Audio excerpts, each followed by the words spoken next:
And Anika, there's no do-overs on this one, sister. So here we are. You being here and participating in the conversation on Facebook Live today is at the root of what we're trying to do with Water Street Church. Yes, you're in the right place. I just shaved my big bushy beard, which Anika is going to comment on later. So one of the things is, why is this called a church instead of a community organization or a Bible study? Well, we've had a lot of conversation about this. We think it's time to reclaim that word. A faith-based organization that gets its roots from the Greek word ekklesia, which in what you would call the secular terms is an assembly of citizens, or it's the word to use to describe the early church movement, the people who are called out to be the church. So this year today, it's like a seminar. It's coming together. It's talking about what our faith has to say about everyday life. The church is every single day of our lives. It is not a building. It is not exclusive, and it definitely is not a social club. So today we're going to be looking at Mark 12, 13 through 17. But before we do that, I'm going to have folks go around and introduce themselves. And if you could just say your name, but also what you've been up to this week. If you try to keep it under 3 minutes or less, you know I got the stopwatch. What you've been up to this week, how have you been living out justice since the last time we saw each other? Anika, start us off. Hi, my name is Anika. I have been working on my own journey personally, and the book that I'm reading to do that is in combination with the Bible. It is To Be Told. It is written by Dan Allender, PhD. Talks about telling your own story and going back and revisiting your story so that you know where you're on your way to and finding your true purpose. Social justice-y, I have done a couple of recordings to invite people out for events so that they can get out and vote. And I've been doing through text as well to turn out votes, and not turning anybody's vote toward one direction or the other, but just making sure people participate. All right. Alejandro, all the way from Denver, Colorado. Thank you for joining us. This is a little bit of a reunion. It totally is. It's a pleasure to see you, Anika. I can't help but smile every time I look at you. It's been what, 10, 14 years maybe? It's been a while. I'm still short, so don't worry. What I've been up to this week, trying to balance out my life a little bit. I have my son that lives in Texas, my girlfriend that lives in San Antonio, 3 hours away. So I literally drove 14 hours, over 24 hours within a week to see them and come back. Listen to a lot of audiobooks on the way up, especially on parenting, and continuing to fight for labor justice in my traditional work. Right. Asti, how are you? What's been going on? I'm good. Nothing too special. I've been looking for work. I've been applying all week. That's pretty much it. Other than that, just trying to keep busy here around the house, but nothing special. All I'm right. Austin, by the way. Yeah. Last week, yeah. So you introduced yourself to Alejandro, and man, Marlena, I haven't seen you in like a decade. I probably don't look all that different, but I did have a big beard as of this morning. Yeah, it's been a while. I am Marlena. Marlena, it's hard to hear you. I don't know if you got your. Can you hear me now? I don't know where my. Very low. We'll do our best. Hold on, I gotta get my technicians to help. My kids are coming. All right. Muted. No, she's not muted, but we'll come back to her. So, Anika, why don't you get us started off? Let's talk about the verse of the day. If you could read that, and then let's unpack that, see what it has to do with our lives, and go from there. All right, we are doing Mark 12, 13 through 17. Later, they sent, let me make sure I'm reading the right ones. Yes. Later, they sent some of the Pharisees and Herodians to Jesus to catch him in his words. They came to him and said, "Teacher, we know you are a man of integrity. You aren't swayed by men because you pay no attention to who they are, but you teach the way of God in accordance with the truth. Is it right to pay taxes to Caesar or not? Should we pay or shouldn't we? But Jesus knew their hypocrisy. Why are you trying to trap me? He asked. Bring me the denarius and let me look at it. They brought the coin, and he asked them, whose portrait is it? And whose inscriptions? Caesar's, they replied. Then Jesus said to them, give to Caesar what is Caesar, and to God what is God's. And they were amazed at him. All right. And you know what sticks out to me right away is that in my translation, the last line is, they could not think of anything to say to his response, which is a little bit different than amazement. So let's start off with the obvious question, like, what are they talking about here? I think they're talking about the legality of subservience. And by legality, I mean how true is it to the word of God? And so they're discussing how when like in the beginning it says they're trying to trap him. They're trying to like put him in a corner and force him to say, you shouldn't pay taxes. You shouldn't do that because, you know, what you owe to God, not to Caesar. Right. But that's against the law. You can't speak against, Caesar. You couldn't speak against Caesar in this day and age. So based on traditional law, they were trying to put him between, traditional law and then Roman law. So I guess Jesus just like he like figures out a way to just, like answer two questions at once, right? First and foremost, like should you honor the law? And second, is God above, the law of man? Instead of just being pigeonholed into a specific question that they were trying to pin on him. And to me, it sounds like, like, yeah, sure. Obviously I'm not, bound by the laws of man, but at the same time, this coin, this money that you revere so much, this isn't money to me. This belongs to a man, and what belongs to God belongs to God. Yeah, but that's good. Yeah. We're going to go deeper into that. Any other folks? I would say that, Roberto, you got my answer all the way. You started to say something else, but the first thing that stuck out to me was they were trying to trap him. That was the trap straight up. All those juicy words of praise in the beginning, just to get it, oil them up so they go in for the kill, and Jesus didn't fall for it. I think that the other thing that sticks out to me is that what Jesus says is give to them what's their due. Follow the laws you have to because of where you are, but make sure that doesn't. It's almost like that separation between church and state. It's kind of, to me, the first mention of it in the Bible. Is that what I would say? But that's what sticks out to me. That being true to the word is following the law and following God, I believe. When it's within reason. I don't think that God was going to give them out to pay their taxes so they could drag him in and throw him before Caesar.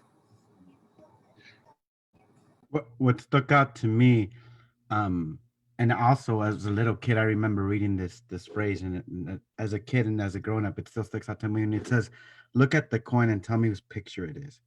Like, to me, it just painted a picture of like, I look at the quarter and the pennies, and we still have pictures of like people today and those. So that's always stuck out to me. I don't know why or how, but to me that always stuck out to me, and how Jesus paid attention to the detail and was able to like right away, like, look, show me the coin, I'll show you. But that's been sticking out to me for ages now.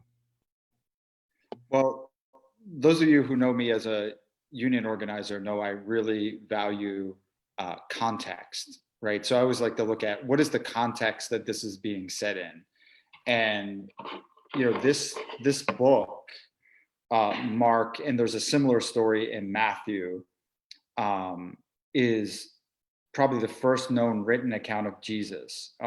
And we know that the audience for this is likely Roman Christian. So these are people without a Jewish background.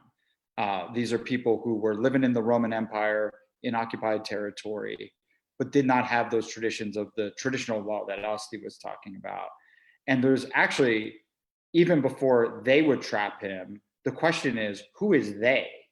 And are y'all familiar with like who the they is? Because there's some pretty powerful religious and political forces teaming up here. Do y'all know who these folks are? The Pharisees, yeah. Yeah. So do you know about the Pharisees? Do people know about the Pharisees and who they were? Yeah, I mean, I feel like the best thing that I could use to draw a comparison in the modern day is like, leaders of like really big churches, like the Joel Osteens of the day. You know what I mean? The archbishops of the popes of the day. And but I think that like that's, while it comes close, it doesn't come as close as it can be, because the relationship, well, the role that Pharisees had, it wasn't just like, oh, like it's a speaker that I go and listen to on Sundays. Like they are the people that, like dictate what is godly and what is not godly. You know what I mean? They're usually the people that can read, the only ones that can read, the only ones that have access to the word. So, they had a lot of political leverage. Yeah. Okay. I really like that explanation. And the first name that came to mind was Joel Osteen too in my head. Well, we used to go to a church right down the street from Joel Osteen's church, right? When we lived in Houston. So, yeah, the Pharisees were one of many groups of the religious establishment, and the Pharisees, they believed that the only way that you were going to get the Messiah to come back was you had to really follow the law. You had to have this like really strict interpretation of law. So I don't even know if it's like Joel Osteen is a good comparison. I think it's these are like full-on religious fundamentalists. They're not like preaching wealth and prosperity. They're like, you got to follow this law because our country, our nation, our people's destiny depends on it. And there's a different group that's also there. Did you guys catch that one? Can we hear you now? Are you plugged in? Marlena, can we hear you? Your mic's muted. How about now? Is it still me? No, it's still really low. Do you guys know the other group that was involved here? The Herodians, those Yeah, that were loyal to. You guys know about the Herodians? Yeah. Directly from Herod, right? Yeah, it has something to do with Herod. Yeah. What about them? They were like loyal to him. Yeah.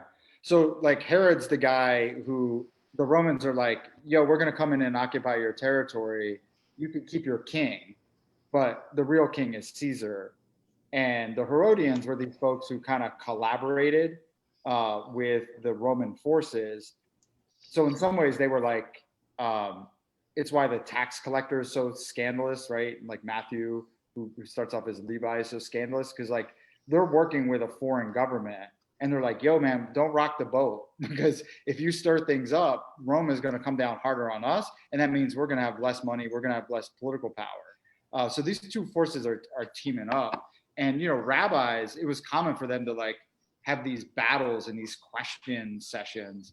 Was there, and Asti, you mentioned something about like the Roman legal requirements. Are folks familiar with that? Or Asti, could you say more about that? Like, why are these guys so concerned about Jesus breaking the Roman law? Or are they?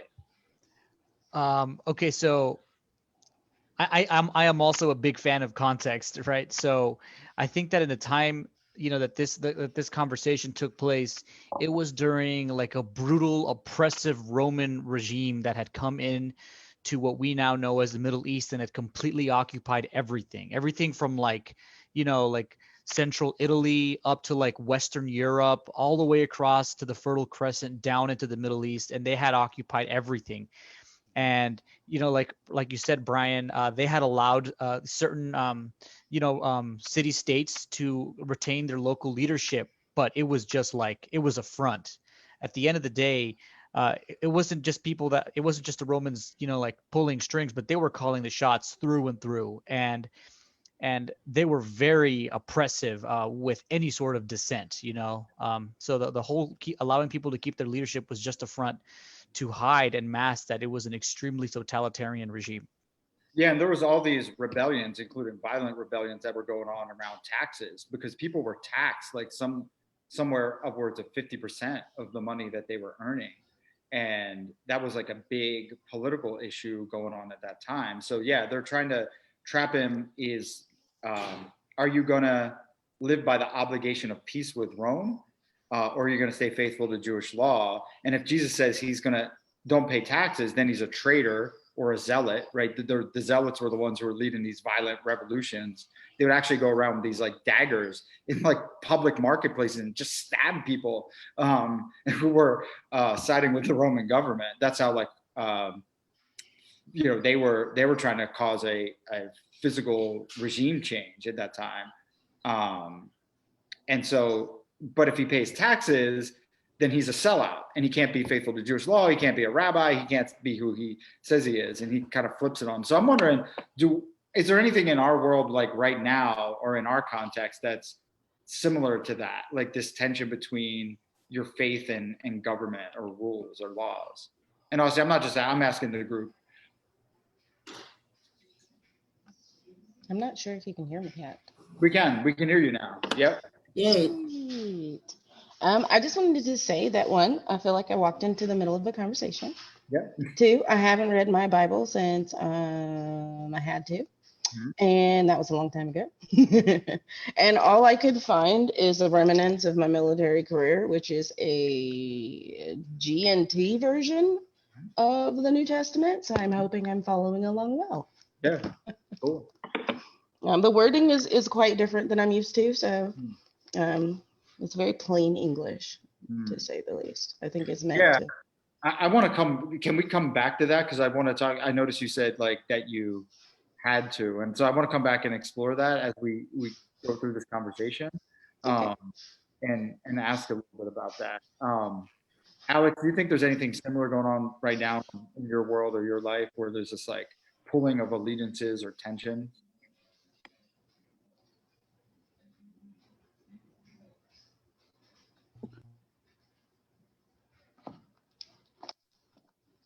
I mean, I can't think of a vivid example off the top of my head, but I just feel like separation between state and church. Yeah, I mean, I can't elaborate more on my thought. Well, maybe there's not. Maybe I don't see it. Maybe I personally don't see it. I actually don't think this verse is about separation of church and state at all. I think that's what it's been used for, but I don't think that's what it's about. If I can just say my little piece is I feel like the verse is about acknowledgement that they both exist in the same space and to respect that because you can't change it. There's no war that's going to end one or the other. It's just going to make it worse. So why would I start a fight when I'm not even interested in you? I feel like that's how Jesus came across in that situation was, you're trying to get me to pick a side when I already know what side I stand on and I know what side you stand on. However, let's not distract from the point, and that is, this money's got to go somewhere. Some of it goes to your leaders, some of it goes to those other leaders, but that's not the same as trying to quantify my faith. Yeah. And does it strike anybody as interesting, like that they had a coin available, right? Because back in Jewish law, like they weren't supposed to carry around coins with an image on them. So it's entrapment. right there. These brothers are walking around with this coin and like they're ready. Yeah, entrapment. Austin, you had something to say? I saw you with it. Yeah. Marlena, yes, I couldn't agree with you more. I feel like even though that this text here is creating a very articulate distinction between, like traditional law and then, like the law of Caesar, the Roman law. Jesus is saying you got to do both, because this coin doesn't have my face on it. This coin belongs to the Romans, so you pay that to whom it belongs to, right? But at the same time, like, I'm telling you about the word of God, you also have to follow the word of God. You know what I mean? So like you can't there has to be a balance, because I mean, otherwise, I mean, there is no way to exist in this, in this society without, acknowledging that both, that both laws need to be followed, and you have to pay tribute, both to both, like agencies that you are faithful to. And it's hard to draw that, to walk that line, because it's a very fine line. And might I even add that too? I mean, not just government and religion, but workplace relations and religion, and commonplace relation and religion, and interpersonal relationships and religion tend to clash at that specific point. Who's your allegiance to? And it tends to befuddle and confuse the message, when the message is just be aware and be respectful and do the right thing and truck on, soldier. Not let's find fault with everybody while we're digging a pit of our own. So I feel that verse is just an example of a very simple example of entrapment in its original form, of in a way of trying to create agita and angst between two different entities that are already at odds. Anika, Yeah, you the more I hear people talk, Yes. the more people are the same. Like I feel like people are still like extremely hypersensitive and triggered and play this "I got you" game instead of "I love you, brother," "I love you, sister," "I love you," siblings. Like I feel like it's still the same. Like I feel like we read this and we don't learn it, because the more I hear all of you speak, the more I see like, man, that is so true. It still happens till in this day. Anika? Yes. I'm sorry. I've been really excited to speak over here. I agree with all of the things you guys have been saying. I just wanted to go back to give an example. I've been kind of racking my brain. There's tons of them, tons of examples where we're constantly torn. And I think the one that's I've learned as I have just re-entered the workforce after years of being away is this balance between being, as you said, Alex, being respectful and respectful of one another, and without being dismissive of the other, right? When Marlena, you mentioned going to work, and that's where a lot of times the religion and all that stuff meets. But I think it's simply like it was, for instance, they say, well, you have to greet people with their pronouns, proper pronouns, and greet people, like you said, brother and sister. I think it's a matter of, doing what's right, and all the while remembering to do it humbly and being absolutely genuine about it, and it coming from the right place. And making sure that the other person receives it, because one of the things that I personally, in my journey of 44 years, rubbing it in on purpose. Me and Brian look really good for our age. I'm just saying, but we have, I have always taken for granted that my intentions were good. I have the right intentions. Who's to say we're reading this verse? Maybe those guys had perfectly pure intentions, right? They just wanted to come and find out what is it? God, you tell me what to do. What I think this, and this is going a little bit on the outside reaching, but what if, we all have great intentions, but the person that we're reaching out to has no idea of our intentions and are just receiving our actions and our words as they are. And I think that's what we have to remember. That's what I'm getting out of this, is that it's not just our intentions. We have to be conscious of the other side, because we have to meet people where they are. And if that coin is where they are, you give that coin to who it belongs to. I think Jesus said, you know what? You bringing me somebody else's stuff. Sorry, you need to take that to that man. But by the way, this is what I asked you to do. And that's to love boundlessly and to follow the word. And that's my 2 cents. Yeah, and that's interesting. You brought up intentions, and I think from reading the text and studying it, definitely if you're the Pharisees, probably in their mind, their intentions are really honest and genuine, because they think that this person is an abomination to their faith. leading people down the wrong path. And they legitimately believed that if they were just holy enough, if they were just pure enough, God would rescue them from Roman occupation. And then you have these other guys who maybe a little bit less, it's hard to see the positive intention of the Herodians because they were benefiting from this system of oppression and they were getting wealthy off of that. It's hard to see their intentions, but that's a really good point. Now, I actually think that, and I've been studying a great theologian, Gustavo Gutierrez. His first book was Theology of Liberation. And so he's kind of the father of liberation theology, but this one, The God of Life, it's very heavy reading. And you know what he talks about is that Jesus isn't just talking about, clearly we're not talking about taxes. I think like Marlena said, we're talking about living faithfully is really the subject matter here. But it's not just thrown off the political domination. The issue of money is at play here because money is always attached to exploiting other people, especially in the ancient world, and I think in our day as well.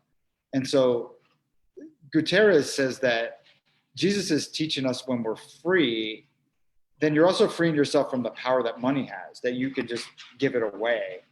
And that's when you're able to worship God. Because when we place our hopes in money, we don't leave room for other people. And again, we see this throughout the Gospels. Luke talks about it a lot. In Luke 6:24, he's talking about the woes to the rich of the world, right? Because they have this idol. And again, it's always a temptation because it's the opposite of service. I don't know if folks' thoughts on that. You just brought up something that was really, I didn't even think about. You know, when he says you give to Caesar what is Caesar's and give to me what is mine, we're talking about two different realms, two different worlds, spiritual versus the earthly. And like, I just saw that just now. You know, and when I say versus earthly is, you know, it is about getting, you know, freeing yourself from the possessions, and also not getting so caught up. But what did God ever ask of us in the beginning? He only asked us to love everyone as we love ourselves and as he loved us. So it is very much give that man the money, give them the money, and give me Jesus, give God.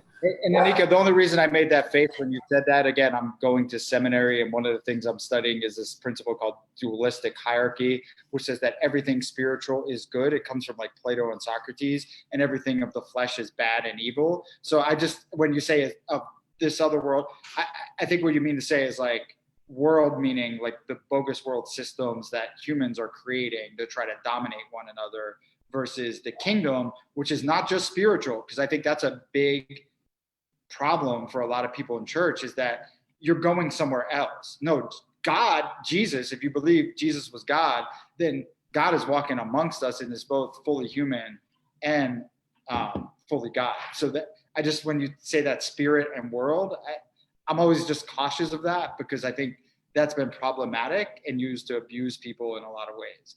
Because like, I really don't have to, I'm spiritual, but I don't have to actually do anything.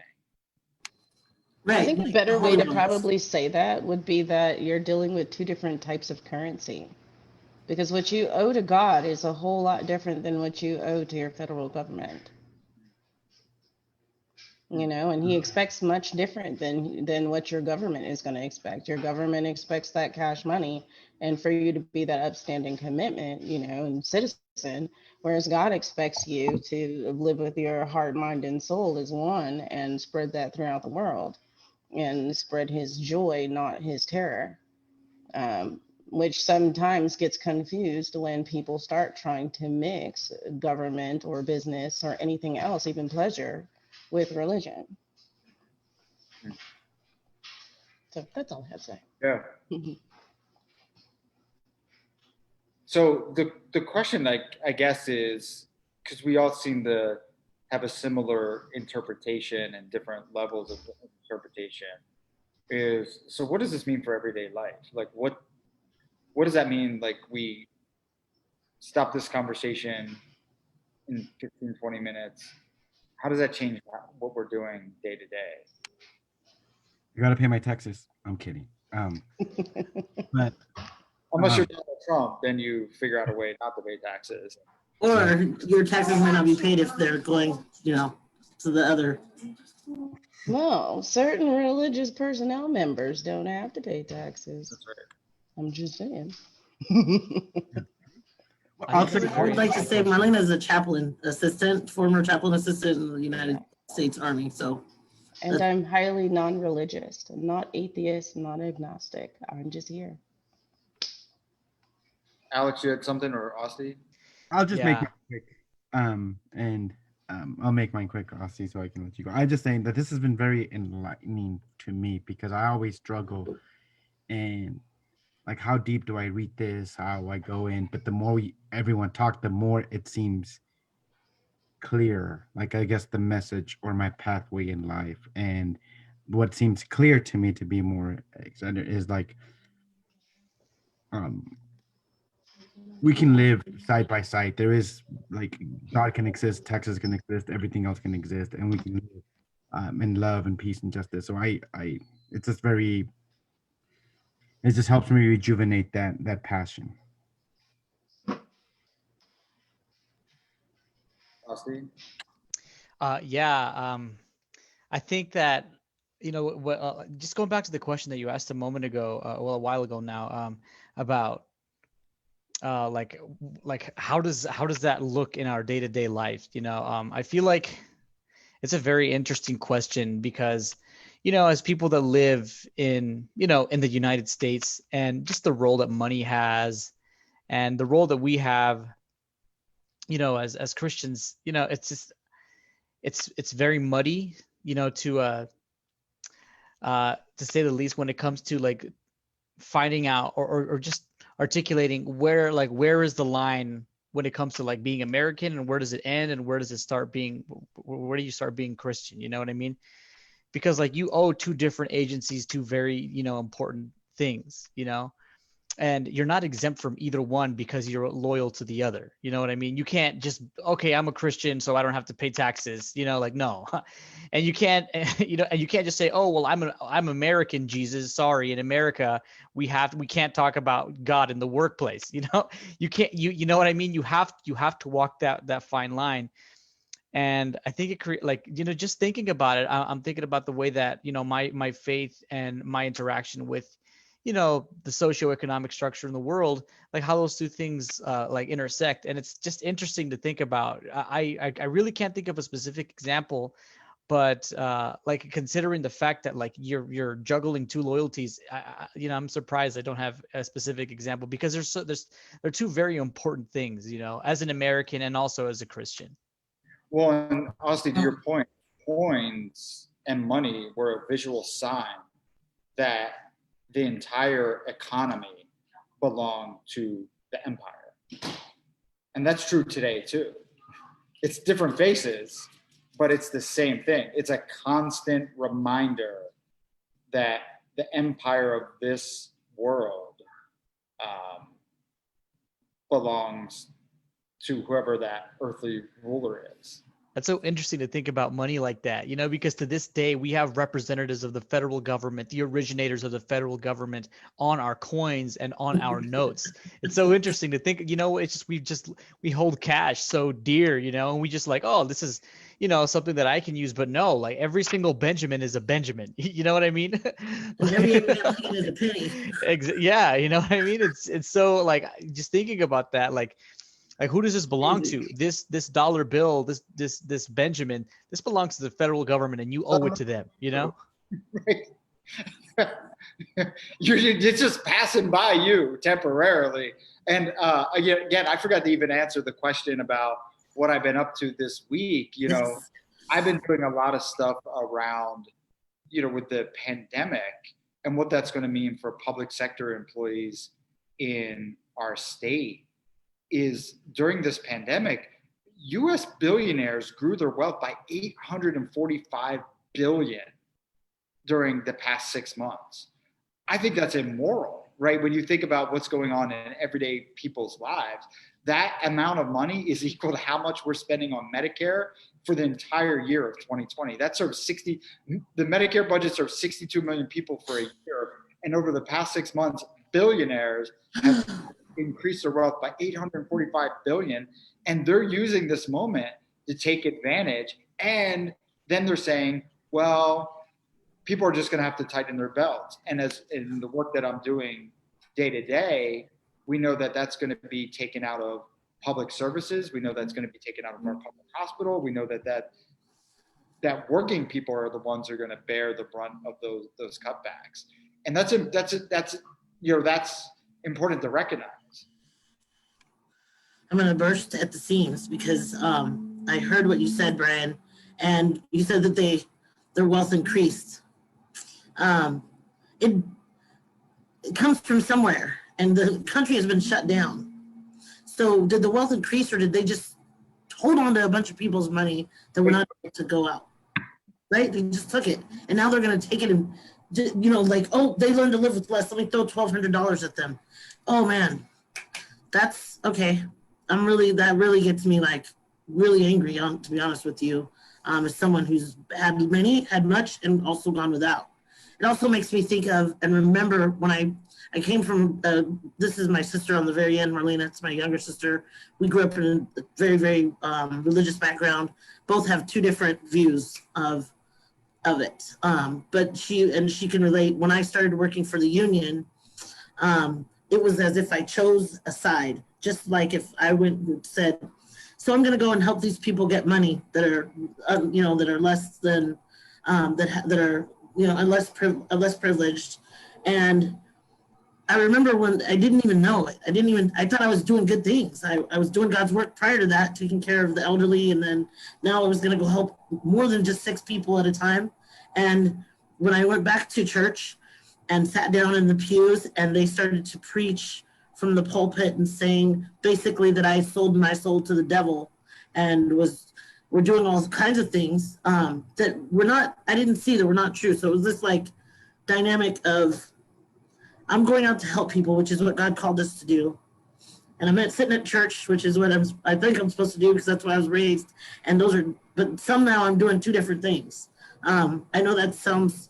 I don't understand. I think we got to understand more context. Okay. Because I don't know if anybody knows that, but I want to say, but that's why when Jesus talks about good news to the poor and setting people free, that created tension. And these are the very reasons the Roman government justified execution. You worded it perfectly. That's exactly what the difference was. It was a very different. When you go to living and running and going out there and standing up to those folks that are Black Lives Matter.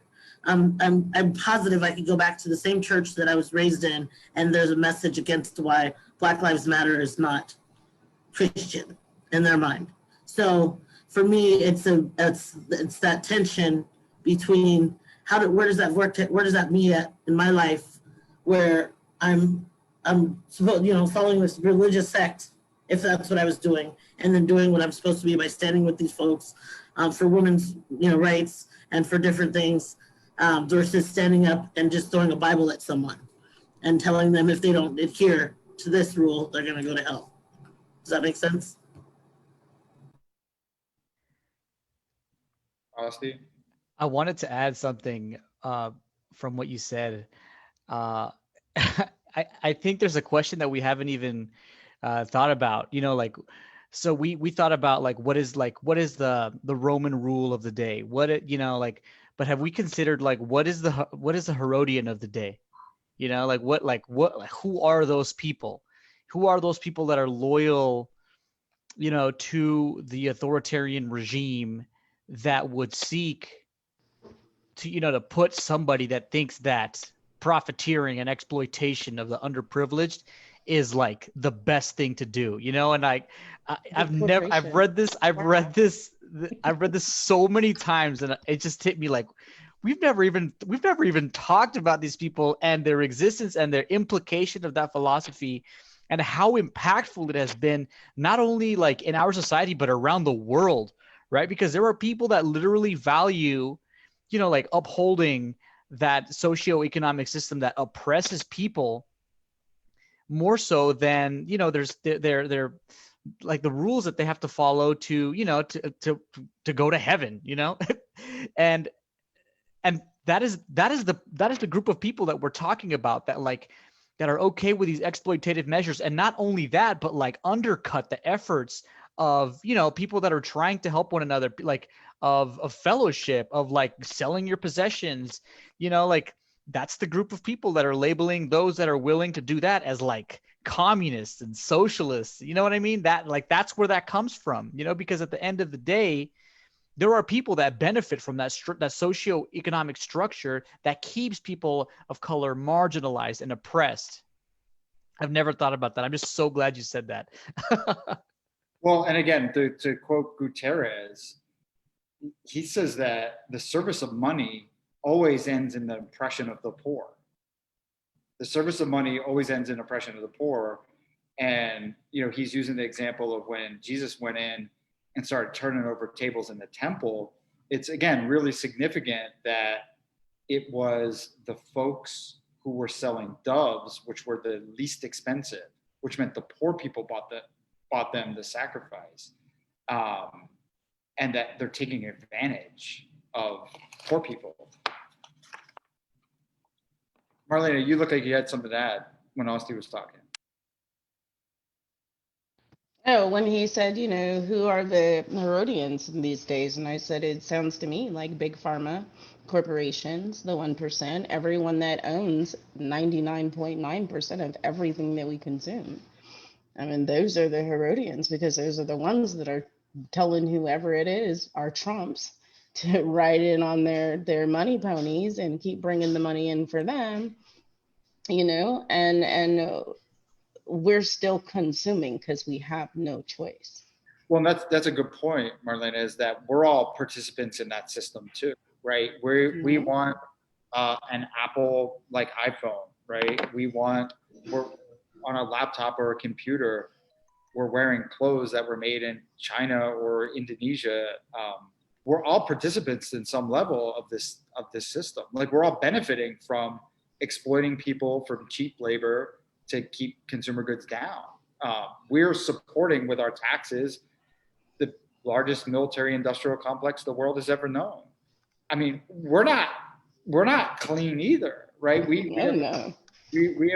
contributed to it as well. And I don't know if any of you guys have ever seen Ice Piercer.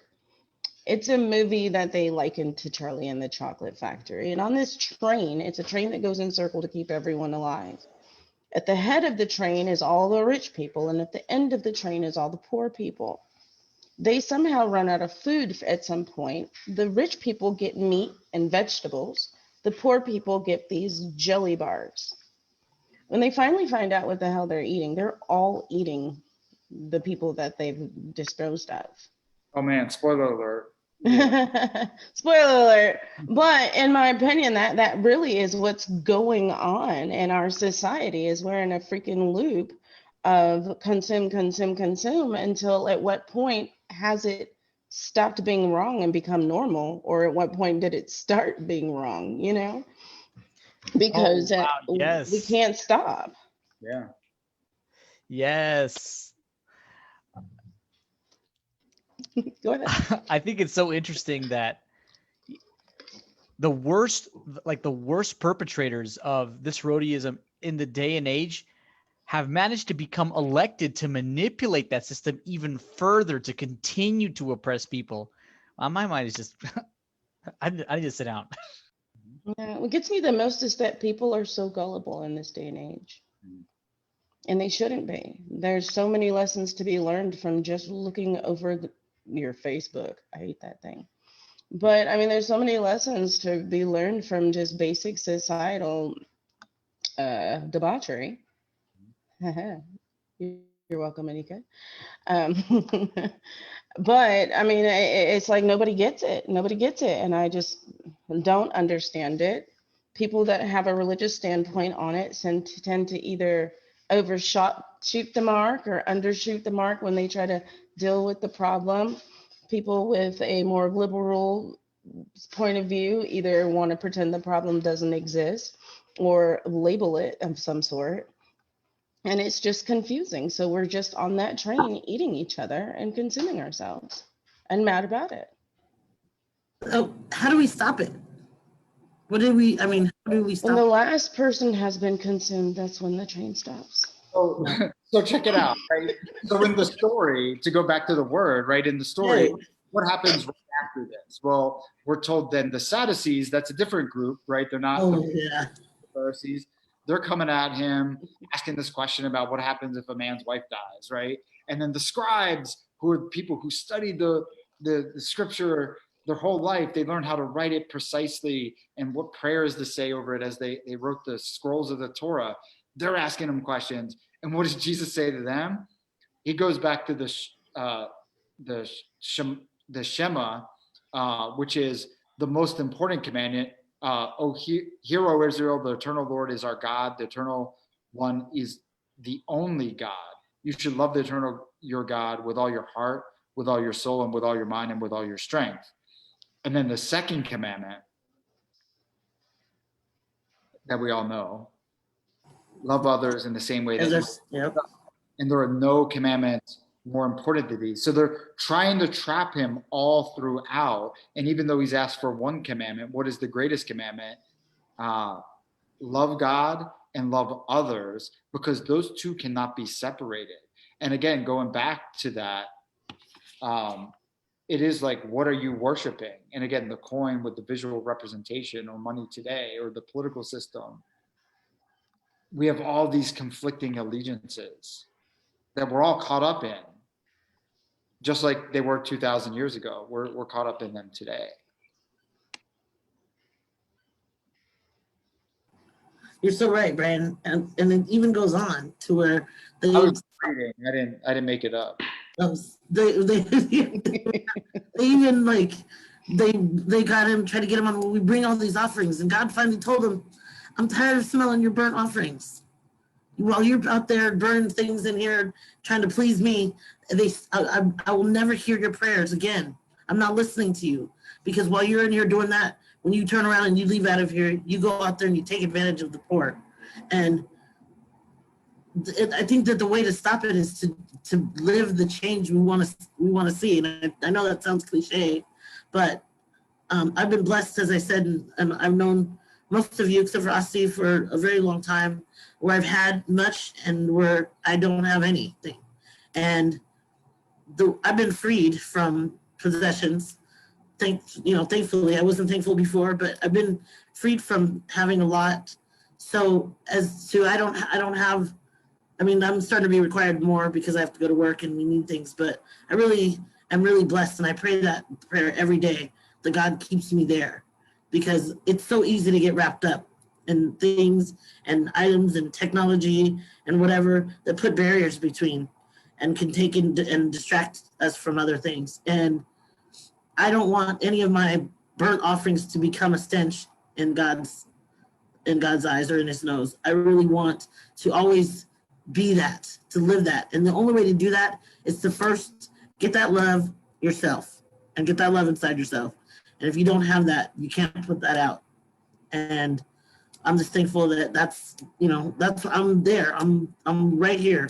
I'm ready. And Alex, you said, you've been struggling trying to find your purpose. If you go back and visit Water Street, you'll see I'm working on my getting right to where I'm supposed to be. And I'm not there yet, but I'm not stopping until I get there. All right, so we're getting close to 6 o'clock, and I want to respect folks' time. Is there any thoughts folks have about, so we went deep into this verse. What does that mean tonight or tomorrow or the day after that? Yeah, Brian, I was just thinking about that. What are the teachings of, of this mean, to us in our day-to-day lives? And what I'm walking away with, just, right at the top is, you got to be like, you got to walk a fine line. You got to play the game, but you can't remember, you can't forget, what the most important thing is. And at the same time, you have to be mindful of those that are loyal to Herod, and you have to be loyal to those that are, you have to be mindful of all the people that are also loyal to the word, to Jesus, to God. And you have to figure out how to balance those things, in your day-to-day life. But as an organizer, to me, what I think when I read a little bit about what the people that were loyal to Herod were doing, is how do I like in my day-to-day life work to like confront that hypocrisy? You know what I mean? And what does that look like? Because obviously Jesus is the way that Jesus is answering to these groups of people is it's a confrontation. He's confronting them, and the philosophies from which these questions are coming from to begin with. And I think that in our day-to-day lives, we have to be mindful of that, to the point that, yeah, sure, we're understanding that we have to do, pay tribute to Caesar what is of Caesar, and also to God what is of God. But there are two things here that are structurally, like harmful in our society. And I think that we should look at that and identify where those things are in our lives and in our society, and and work against it. Because I mean, to me, that's evil. That's the evil that God is, talking about, and that God protects us from. Alex, what do you think? To me, I mean, I think what I was thinking as Ozzy was talking about identifying, I started thinking of myself, like one of the biggest things that I find joy in is trying to find little short stories with morals and understandings for my little one, for my growing 8-year-old. So to me, it's like, okay, so how am I living an example for him, and show my dedication to our Savior? And with this passage, it's really clear to me that I have to do some good thinking inside my head, so I can be that example not only for my little one but for all the people around me. And I know you said it was cliche, Anika, but it's also very true. And I liked what you said also. It's like we really do got to dig deep and identify where are these areas and how are we, like, where do we fit in this story if we were so very powerful, I should say. Yeah, just even pausing to reflect on what are the societal forces that you're participating in is very valuable, and something a lot of folks do not do. Marlena or Anika, any closing thoughts? I might even go further as to when you're looking into your own personal journey and where you're trying to go, is question your motives. Because if your motives are just to please God and get to heaven, you're not doing it right. If your motives are just to look good to everyone else, you're not doing it right. Mm-hmm. If your motives are to make it sound like you're this awesome person, you're not doing it right. The only person you should be trying to impress is the God that you serve, not no one else. So when you're going through all of these are the things that I do. Why do I do them? Because if I can't figure out why, I'm gonna keep doing it, especially if it's habitual. So, I mean, I've done that with myself. And like I said, I'm not religious. I've been brought up in a very religious background. I accidentally fell into a very religious job for about 5.5 years. And Brian met me right before then, and I did not look like I was ready for religious service, did I?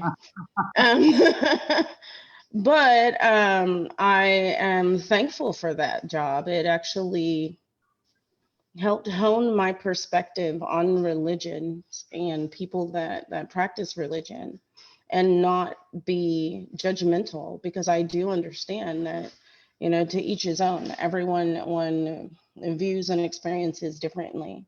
Now, for me, the structure of religion doesn't work for me. I'm okay with that.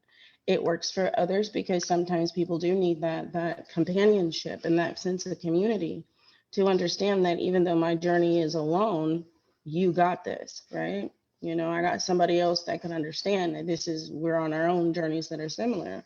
But I have noticed, especially in my job, that there's a lot of people that don't question their motives and only do it for the sake of looking good or telling someone what they did that was good and ultimately fail.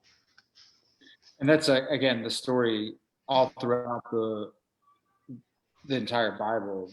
The prophets are always focused on three things and calling people out on three things. One is idolatry, which could be money. Two is neglect of the poor and the widows. And three is exactly what you said, ritualism and doing things to look good, but not with the right intention. And Nico, do you want to close this out because we're almost at 6 o'clock? Any brief reflections? I'm sorry, I couldn't hear you. Brief reflections? I just would like to just say that thank you for all of you joining us on the panel. I think this has been a really good, good discussion. I hope that you all join us again.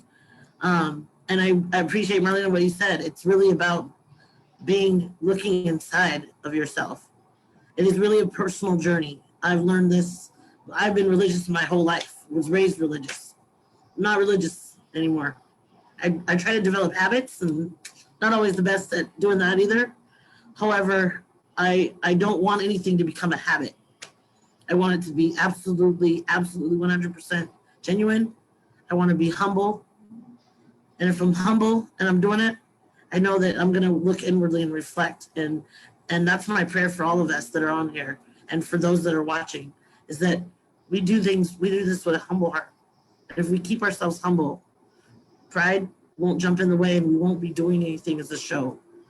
And this will grow.